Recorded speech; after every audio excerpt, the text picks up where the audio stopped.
Louis Vuitton is the most valuable luxury fashion brand in the world. उनका CEO Bernard Arnold इस दुनिया के second सबसे अमीर आदमी है आफ्टर इलॉन एंड उनकी नेटवर्थ अराउंड $180 बिलियन है। Looking at the success of today, तुम कभी सोच भी नहीं सकते थे ऐसी कंपनी जिसने स्टार्ट किया was homeless during his teenage years, had no education and slept in a forest. Louis Vuitton सच में रंग से राजा वाली स्टोरी है, but the company would also be the subject of hostile takeover, countless lawsuits and a host of other controversies. This is the insane story of Louis Vuitton and how a tiny family business evolved into one of the most powerful brands in the world.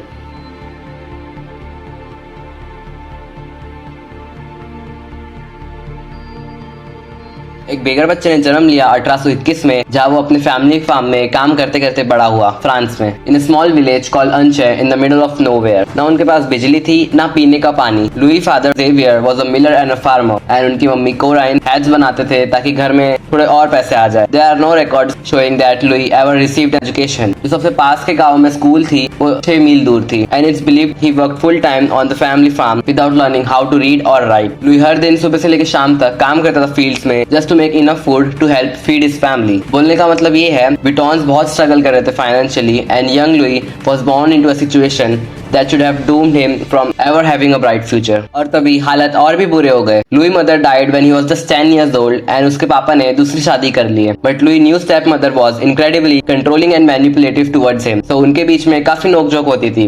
And so when he was just 13 years old, he ran away from home with plans to go to Paris। वो बिना बताए ही आधी रात में अपनी family को छोड़कर निकल गया। There was just one problem, Paris was 225 miles away और लुई के पास ना पैसे थे ना खाना। So he was forced to walk along dirt road। बहुत सी रातों में वो जंगल में ही सो जाता था खाली पेट बस एक चटाई के साथ ताकि वो गर्म रह सके। Every time he ran into a new village, वो काम करता था पैसे या खाने के लिए। However, there was never enough money left over for housing, so he continued to sleep in the woods या कहीं पर भी जहाँ उसे शेल्टर मिल जाए रात के लिए। Through this various odd jobs, Louis was able to pick up skills from craftsmen and उसने सीखा metal, wood, stone and fabric के साथ कैसे काम करते हैं। This collection of various skills would later transform his life। यही सब के कारण उसे 3 साल लग गए पेरिस पहुंचने में।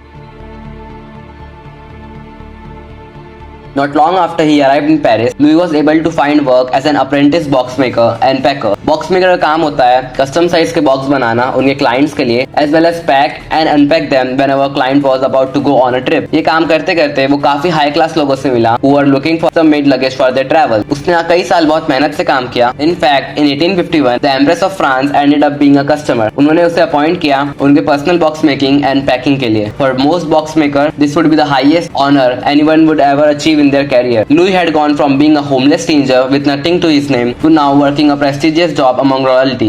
ये अपने आप में ही बहुत बड़ी अचीवमेंट थी। But Louis Vuitton had an even bigger vision for his future। 33 साल की उम्र में शादी के बाद लुई ने अपनी पूरी सेविंग्स लगाकर बिजनेस स्टार्ट किया and open up his own box making workshop in Paris to begin selling his own product। देखो यहाँ लुई ने बड़ा फ्लॉ नोटिस किया था उनके लगेजेस में।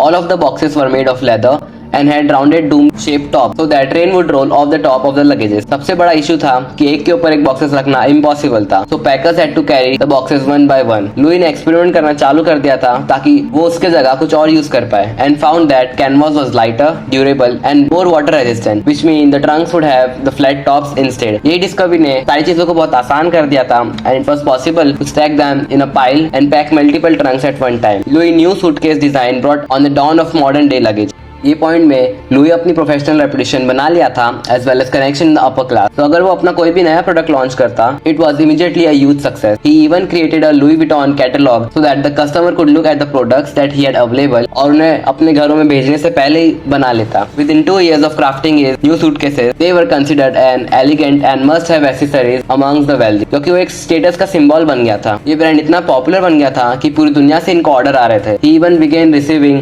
orders from royals as far away as Egypt। 1859 में Louis made enough profit to hire a team of craftsman to help fulfil his orders. उन्होंने एक नई वर्कशॉप भी ओपन की थी पेरिस के बाहर जहां उन्होंने 20 लोगों को काम पे रखा था। Around that time more and more people were beginning to travel by train and boat, तो उनके पास अच्छे खासे कस्टमर्स हो गए थे। Travelling was no longer a hobby exclusive to the rich. हर प्रकार के लोग को एक अच्छे हाई क्वालिटी लगेज की जरूरत थी। It would seem as Louis had made it and would go on to succeed for the rest of his life, but बदकिस्मत से ऐसा नहीं हुआ। France was heading to war and tragedy was about to strike once again for Louis Vuitton। 1870 में जब Louis 49 साल के थे, तो Franco Persian war broke out. Louis को अपने घर से भागना पड़ा and lived in a cramped shelter with thousands of others. खाने पीने का सामान बहुत कम था and he feared for his life. आखिर में 1871 में जब लुई अपनी शॉप में गए तो everything was destroyed, windows were smashed, equipment was stolen and he had lost everything he worked so hard for. But उन्होंने हार नहीं मानी। उन्होंने डिसाइड किया कि अपनी सेविंग्स यूज करेंगे बिजनेस को वापस खड़ा करने में and vowed that it would be even better than it was before. बहुत सारे लोग चले गए and there was more empty shops available for the rent throughout the city. तो उन्होंने इस चीज का एडवांटेज लिया और शहर के एकदम पॉश जगह में शॉप खोली पेरिस में। It was perfect because it was right next to the railway station and the grand hotel, so travellers who needed new luggage and find the Louis Vuitton store. 1872 में उन्होंने एक नई design बनाई बीच canvas के ऊपर stripes वाली। This became incredibly popular and people loved showing off the modern style. बहुत सी other brand ने भी ट्राई किया उन्हें कॉपी करने का, but his bags were such extremely high quality that customers still prefer Louis Vuitton bag. अगले 20 सालों तक उन्होंने उस नई शॉप में काम किया until his death when he was 70 years old. But his legacy was able to live on through his son George, जिसने फैमिली बिजनेस को संभाला। George sought out to expand the brand globally, क्योंकि उन्होंने London में एक popular store खोला। ये point में Louis Vuitton luggage was so popular that many other box makers was beginning to make counterfeit. 1896 में जॉर्ज वुटॉन ने एक आइकॉनिक लोगो बनाया एलवी का, ताकि लोग उसे कॉपी ना कर पाए आसानी से। The LV were his father's initial in honour of the man who started the brand. उन्होंने एक और एक रेवोल्यूशनरी आइडिया सोचा कि ट्रंक्स में लॉक डाल देते हैं ताकि उसे कोई चोरी ना कर पाए। By the year 1900 the company had 100 employees and it continue to grow after year. उनके सारे एम्प्लॉइज काफी लंबे टाइम के लिए ट्रेनिंग करते ताकि वो बॉक्स मेकिंग में अच्छे बन जाए। Even to this day Louis Vuitton employees train for 18 months to 2 years before they are trusted to make one of the products. कंपनी ने दूसरे प्रोडक्ट्स को भी बनाना चालू कर दिया था, क्योंकि एक और दूसरी ब्रांड आ गई थी मार्केट में, कोको चैनल। 1925 में she commissioned a small dome shaped handbag. At first this was a design that she personally came up with and was just for her. ये मास प्रोडक्शन में बनना चालू हो गया and was given the name Alma. ये इतना successful हुआ कि लुई विटॉन ने छोटे लेदर बैग्स बनाना चालू कर दिया, जैसे कि Keepall, Speedy and Noe. Before Louis Vuitton handbags were often seen as quite inelegant and bulky, but the company played a big role in them being seen as much more fashionable. 1936 में George वुटॉन की death हो गई and फिर उनके बेटे Gaston Louis ने company को हाथ में लिया। However, Gaston took over the company at a very difficult time. France was once again heading to war. World War II में कॉन्ट्रैक्ट्स कैंसिल हो गए थे and Gaston was forced to shut down the Louis Vuitton factory. Paris भी दुश्मनों से घिरा हुआ था।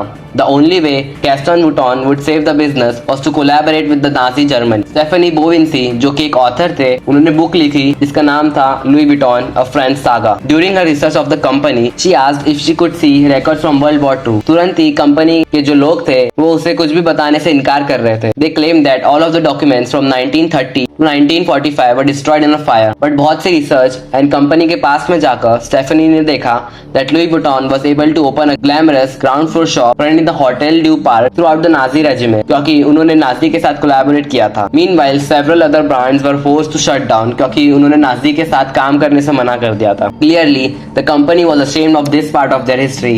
बट वो ये बता रहे थे कि गैस्टन ने ऐसा इसलिए किया ताकि कंपनी जिंदा रह सके। Other fashion designers like Coco Chanel also collaborated with the Nazi in order to make sure her business in Paris was not destroyed. अगर वो अपने दुश्मन के साथ काम नहीं करते तो आज उनकी ब्रांड एग्जिस्ट भी नहीं करती।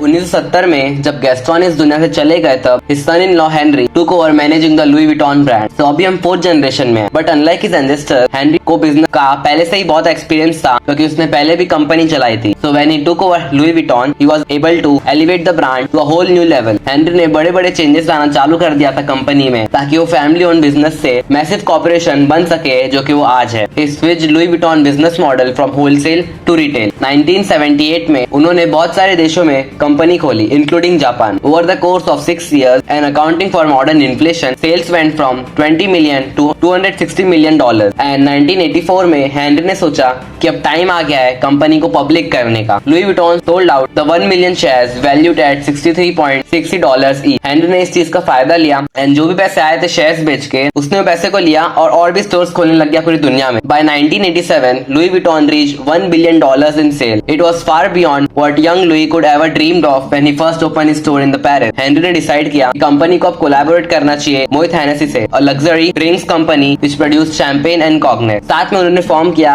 LVMH.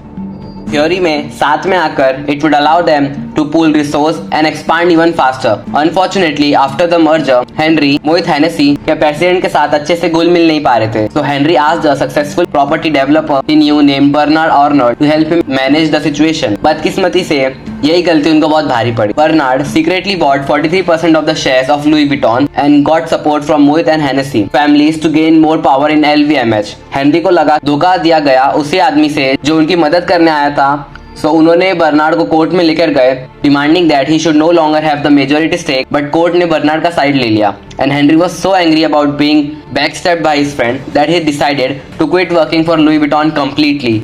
अब ऐसा पहली बार हुआ था 100 सालों में that no one from the Louis Vuitton family was involve with the brand.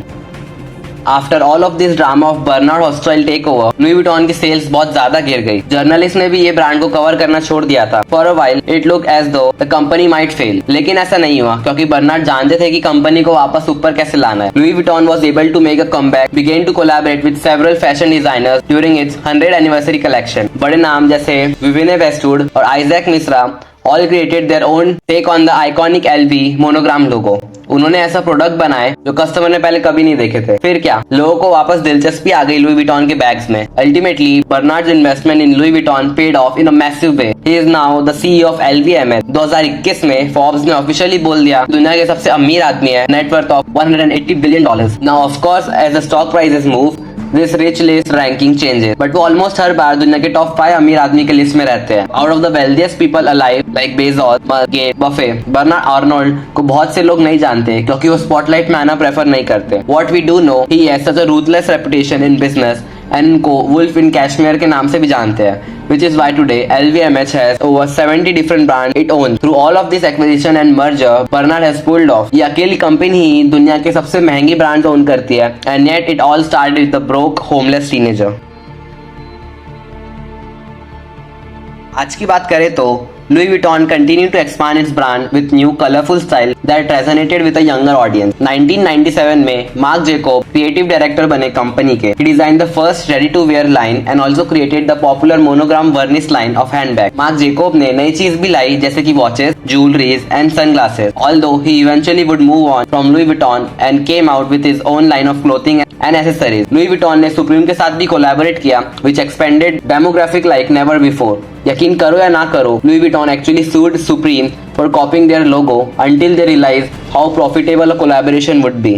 आज की तारीख में Louis Vuitton Supreme के आइटम्स बहुत ज्यादा एक्सपेंसिव बिकते हैं। For example, the leather trunk is on a sale for $1,25,000 और even an LV Supreme hoodie is over $5,000। एक अंदाज के हिसाब से वो हर साल कई लाखों करोड़ों लूज करते हैं to counterfeit version of their products. However, even after being in a business for 168 years, they don't seem to be slowing down anytime soon।